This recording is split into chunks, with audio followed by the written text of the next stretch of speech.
Bonjour tout le monde et bienvenue à cette édition Oracle Tube. Aujourd'hui, en fait, c'est la dernière activité de la série de 3 rencontres qu'on a fait au mois de septembre pour explorer un petit peu les différentes étapes de comment on peut mettre en place un processus de changement de la façon la plus organique possible. Donc, vous vous souvenez, le 1er septembre, on a exploré avec ce jeu ici, j'ouvre mes ailes, comment on peut faire pour ouvrir nos horizons, ouvrir notre esprit à toutes les possibilités qui s'offrent à nous. Donc, première étape, de croire que c'est possible, d'explorer c'est quoi nos options, nos possibilités, donc de visualiser, d'imaginer que ça se peut pour nous.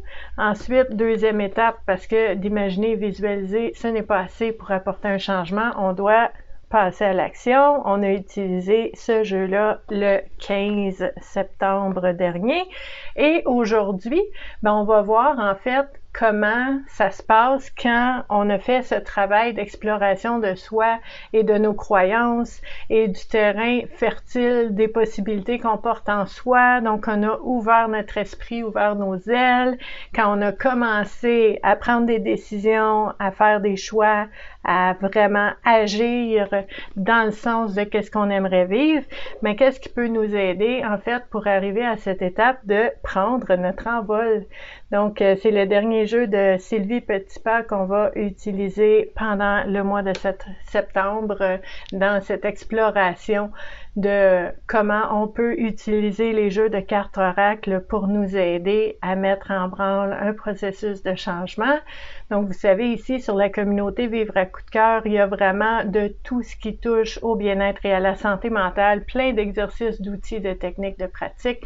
Moi, je suis intervenante depuis 25 ans, donc ma formation de base est au niveau du travail social, sauf que je vous dirais que la pratique est devenue éclectique avec le temps pour vraiment aller puiser dans tout ce qui peut interpeller et avoir de l'impact dans la vie des gens au niveau de leur cheminement personnel. Donc, ça me fait vraiment plaisir de vous accompagner là-dedans tous les jours de la semaine, de chaque année, sans relâche. On explore ces différents sujets-là. Et aujourd'hui, en fait, avec ce jeu-là, je prends mon envol, mais on va aller voir un petit peu qu'est-ce qu'on peut aller puiser comme information pour nous aider dans notre cheminement personnel face au changement avec ce jeu-là. Donc, ce jeu-là vient lui aussi avec un petit livre. On revient à nos papillons. Donc, papillons, changement, transformation, c'est très beau. Et chaque carte a environ une page et demie d'infos.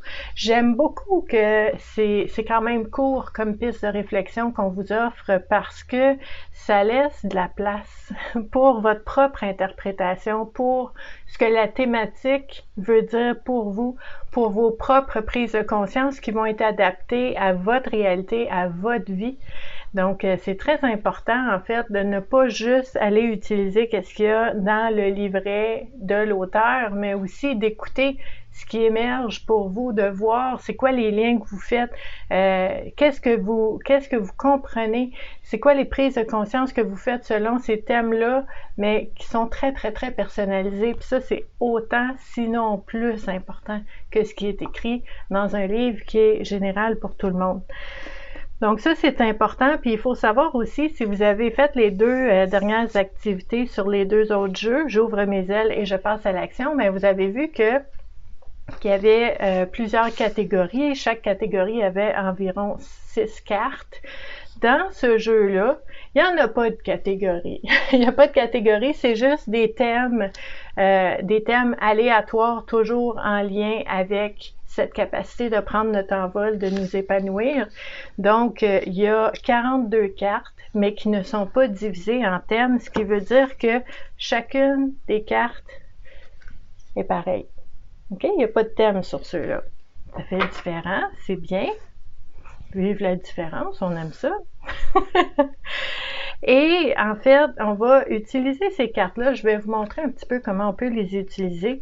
C'est que dans ce processus-là, quand on parle de changement et de vouloir mettre en place des nouvelles façons de faire les choses, peut-être de voir les choses autrement, de faire les choses autrement, de vivre les choses autrement, ben ça va être un défi parce que on a des réflexes. Parce que on a de l'arriérage, hein? On a vraiment des automatismes qui sont déjà présents et quand on veut faire un changement, ben nécessairement on va dans l'inconnu. On va dans tout ce qui est peut-être encore un peu flou, puis ça peut être insécurisant. Donc, c'est important d'aller explorer qu'est-ce qui va m'amener à vivre un changement de façon plus harmonieuse, de façon, je vais dire, plus organique. J'aime le mot organique. Tu sais, c'est fluide, ça force pas, ça circule bien et tu sais, il y a une belle souplesse, mais en même temps, on a une vision, on sait vers quoi on s'en va. Avec le premier jeu de cartes, on a fait des actions pour tendre vers cette destination-là qu'on souhaite. Donc, on a passé à l'action, le deuxième jeu, et je prends mon envol. Ben, c'est vraiment, oui, je prends mon envol, ça peut être la gratitude, la récompense, on est content, ça a fonctionné, on a travaillé fort, on a mis un changement en place dans notre vie, mais je prends mon envol aussi, ça implique pour moi un moment de transition. Un moment de transition parce que, tu sais, quand je prends mon envol, je suis peut-être pas la meilleure personne pour être capable de maîtriser exactement tout ce que j'ai mis en place récemment dans un changement. C'est pas je prends mon envol puis je suis au top de tout puis au top de ma forme. C'est je prends mon envol, il est temps d'apprivoiser cette nouvelle réalité. C'est ça aussi. Puis comment je fais pour apprivoiser cette nouvelle réalité-là? Ben, il va falloir que je le fasse en plein vol. Je peux pas juste y penser. C'est en prenant mon envol que je vais voir comment je dois m'ajuster, comment je dois vraiment agir, réagir pour pouvoir garder cet équilibre-là. Donc, c'est en le faisant qu'on va le savoir. Donc, je dois prendre mon envol, c'est important, mais ça veut pas dire que ça va être super confortable tout de suite. Il peut y avoir un sentiment de libération, de soulagement, d'être vraiment bien, très heureux, mais c'est quand même nouveau. Il va falloir s'ajuster, il va falloir s'adapter, il va falloir apprivoiser un petit peu ce nouveau monde-là, cette nouvelle façon d'être, cette nouvelle façon de se sentir. Donc, c'est ça aussi, prendre son envol, c'est oser incarner ce qu'on a voulu mettre sur pied. Puis après ça, ben si c'est pas exactement ce qu'on voulait, ben c'est de l'ajuster, puis de faire d'autres choix, puis de peut-être tweaker un petit peu les différents éléments pour que ça ressemble plus à ce qui vous convient à vous. Mais pour faire ça, ben faut y aller. Donc, on va voir ici comment on peut utiliser les cartes. On va brasser les cartes. Puis on va voir ce qui va sortir comme réflexion qui pourrait nous aider justement à voir les choses autrement, à voir cette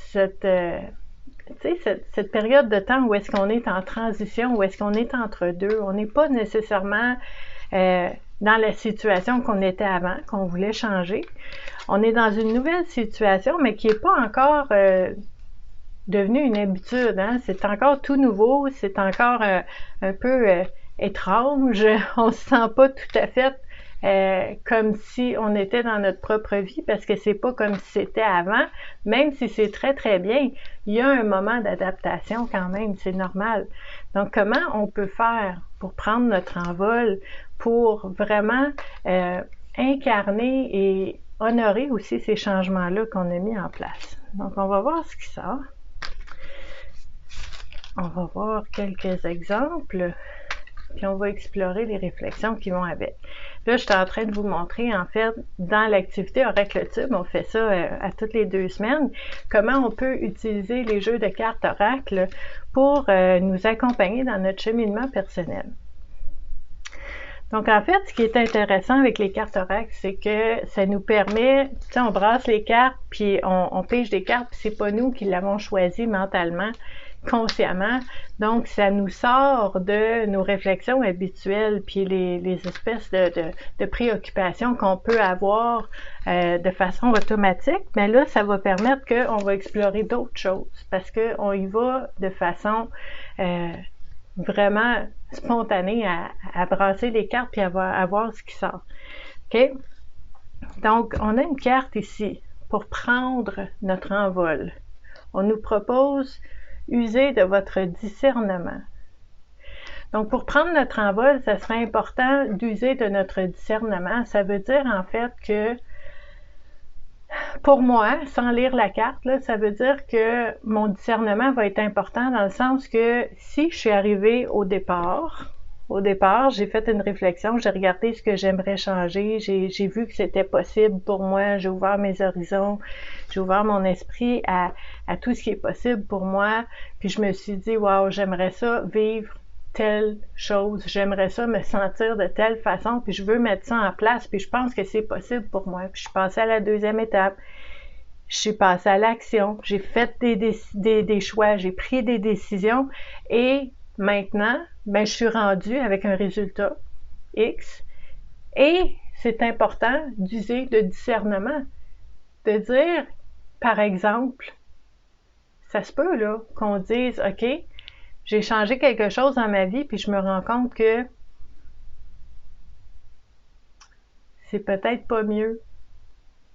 Puis peut-être que ça change rien, puis c'est peut-être pas ça qui va me rendre heureux ou heureuse. Puis c'est le discernement qui dit, c'est pas parce que tu as fait un choix à un moment donné, puis que tu as pris des décisions, que tu es enfermé dans ce choix-là, puis c'est comme si, ah, tu l'as choisi, ben, c'est comme ça, forever, pour la vie. Non. Le discernement, je peux avoir fait un choix, puis je peux changer d'idée. J'ai le droit de changer d'idée. J'ai le droit aussi de décider sur quoi je veux mettre mon énergie et mon temps, mon discernement. Je sais que quand je fais des changements, c'est pas facile, c'est un effort faire un changement. Ça nous sort de notre pilote automatique qui roule tout seul. Donc, si ça nous sort de ça, c'est un effort. On va un peu à contre-courant, on n'est plus dans l'automatique, donc on fait un effort pour faire un changement. Si je fais un effort pour faire un changement, si je mets du temps, de l'énergie, si vraiment là j'y mets toute mon attention, je dépense de l'énergie là-dedans. Il y a un effort qui est fait. Et c'est légitime de dire je veux choisir où je mets mon temps puis mes efforts. C'est correct ça. Donc le discernement de choisir sur quoi tu vas mettre ton attention en premier, de faire des priorités puis que ce soit les tiennes qui soient cohérentes avec ce que toi tu vis en ce moment, avec ce que tu as besoin, avec ce que tu as besoin maintenant. Puis c'est peut-être pas nécessairement ce que d'autres personnes aimeraient que tu fasses à ce moment-là, mais ton discernement, c'est ça, c'est de dire, ben moi, ce qui est prioritaire pour moi en ce moment, puis ce qui est bon pour moi en ce moment, c'est ça. Puis je mets mon temps puis mon énergie là-dessus, même si ça peut déranger des gens. Puis je peux aussi l'expliquer aux personnes. Je suis pas obligée de me justifier. Mais je peux expliquer aux gens ce que j'ai besoin en ce moment, c'est ça. Donc en ce moment, je mets mon énergie là-dessus. Je vais avoir du temps pour telle autre chose. Prochainement, je te le dirai. Faut vraiment que je m'occupe de ça. C'est mon discernement, c'est ma décision, c'est ma perception des choses et c'est ça qui est important pour moi en ce moment. Donc, vous voyez comment cette réflexion-là sur le discernement peut nous aider à cibler nos actions, puis à savoir, pas juste à faire des actions, parce que tu peux faire des actions, puis courir partout, puis être distrait, puis éparpillé, puis faire plein d'affaires en même temps, puis aller absolument nulle part, puis changer absolument rien, parce que tu es juste éparpillé.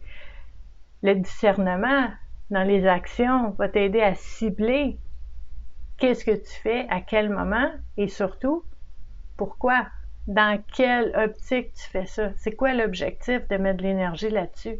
Discernement, très important. Une autre carte qui est sortie, qu'on pourrait explorer au niveau de comment je peux prendre mon envol dans certaines situations, c'est justement d'aller dans cette capacité, c'est beau ça, c'est la résilience. Vous pouvez rebondir. OK? Puis je trouve ça intéressant parce que ça va aussi, je trouve ça beau parce que j'imagine un papillon qui prend son envol, puis si par exemple, il est tout nouveau avec ses ailes, puis il n'est pas très habitué, il n'est pas très doué avec son envol en ce moment, mais il prend son envol quand même, ben il peut rebondir, hein? S'il tombe un peu, puis bon, on se relève, puis on reprend notre envol. C'est ça d'apprendre aussi à utiliser ces nouvelles ailes, à utiliser ces nouvelles connaissances, ces nouvelles prises de conscience, à savoir comment intégrer dans la vie au quotidien des idées, des changements dans la façon de voir les choses, les prises de conscience. C'est pas juste ici que ça se passe, il faut que ça s'incarne dans la vraie vie, dans le physique, dans le matériel, pour avoir des impacts au quotidien. Donc la carte ici nous propose d'explorer, découvrir votre capacité de résilience en faisant le choix de transformer chaque épreuve en expérience positive. Vous pourrez ensuite reprendre le voyage avec une nouvelle énergie et une plus grande force d'action. C'est super beau. En fait, quand on dit qu'on va essayer de transformer les épreuves en situations positives, bon, c'est sûr que, tu sais, dans l'espace d'une carte, on peut pas mettre 4 paragraphes, là. Mais moi, ce que ça me dit à moi, puis vous, ça vous dit peut-être d'autres choses. En fait, si je lis entre les lignes, puis ce qui fait du sens pour moi, c'est de dire que une épreuve très douloureuse, puis quelque chose de, tu sais, qui a amené de la souffrance, je pense pas que ça devienne quelque chose de positif. Moi, c'est pas comme ça que je le lis. Ce que je lis là-dedans, c'est que il peut y avoir une épreuve très, très, très difficile à passer à travers, de la souffrance, de la douleur, et que parce que cette épreuve-là a eu lieu, j'ai compris des choses, j'ai vu des choses, j'ai changé des choses, j'ai appris à me connaître. Ça m'a apporté peut-être par la bande quelque chose de bien. J'ai peut-être rencontré des personnes, j'ai peut-être changé ma façon de voir les choses, puis là, ben, ça va m'aider à l'avenir. De cette façon-là, oui. ça, vraiment, là, je pense que c'est un art. C'est un art à développer, à pratiquer, à cultiver. Le fait de voir que à travers chaque situation qu'on vit, chaque événement, chaque relation qu'on a, à quelque part, dans les racines de cette situation-là, il y a des bonnes choses qui viennent avec ça ou après ça ou peu importe, mais quand on parle de vous avez la force de rebondir, ben c'est ça que Sylvie Petitpas nous invite à explorer.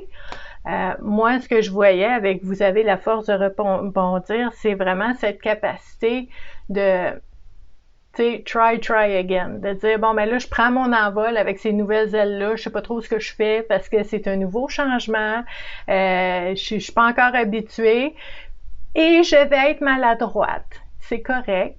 Ça se peut que j'aie de la misère à voler, comme les autres, mais je me pratique et je pourrai rebondir si j'ai besoin. Je pourrai me déposer tranquillement, respirer, me dire, tu sais, être bienveillante envers moi-même et me dire, ben écoute, j'ai travaillé fort, c'est difficile le changement, j'ai fait un gros cheminement personnel par rapport à ce changement-là, j'ai fait beaucoup d'efforts et la bienveillance envers moi-même me dit, mais peut-être j'ai besoin d'une pause en ce moment et quand je serai bien reposée, ben je pourrai reprendre mon envol et réapprivoiser cette nouvelle façon d'être là. Nulle part c'est dit qu'on doit être parfait tout de suite. Puis la perfection, en fait, je sais que vous savez que ça n'existe pas, mais en fait, même quand tu as un objectif, puis tu coches ton objectif, puis c'est fait, qu'est-ce qu'il y a en arrière? Il y en a un autre. Fait que est-ce qu'on va être rendu un jour au bout de nos rêves? Est-ce qu'un jour, on va être rendu à la fin d'une démarche de connaissance de soi ou de cheminement personnel? En fait, je ne crois pas, je pense pas. Puis mon cœur, la même chose. J'espère que non. Parce que ça fait partie de l'aventure. Parce que ça fait partie de cette notion de transformation, puis de devenir, pas quelqu'un d'autre, mais de devenir de plus en plus nous-mêmes, sans toutes les peurs puis les doutes. Moi, ça me rassure de savoir que ce sera jamais fini, ça.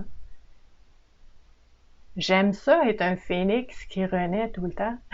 J'aime ça être une chenille papillon dans différentes sphères de vie, puis on prend goût à cette aventure-là, même si c'est pas facile, puis même si ce sont des épreuves. C'est la nature de la vie, puis on fait partie de la vie. Le mouvement, le changement, mourir, renaître, on est là-dedans, on est là-dedans, on est dans tout ce système-là, ce mouvement-là. Fait que pour moi, c'est rassurant en quelque part.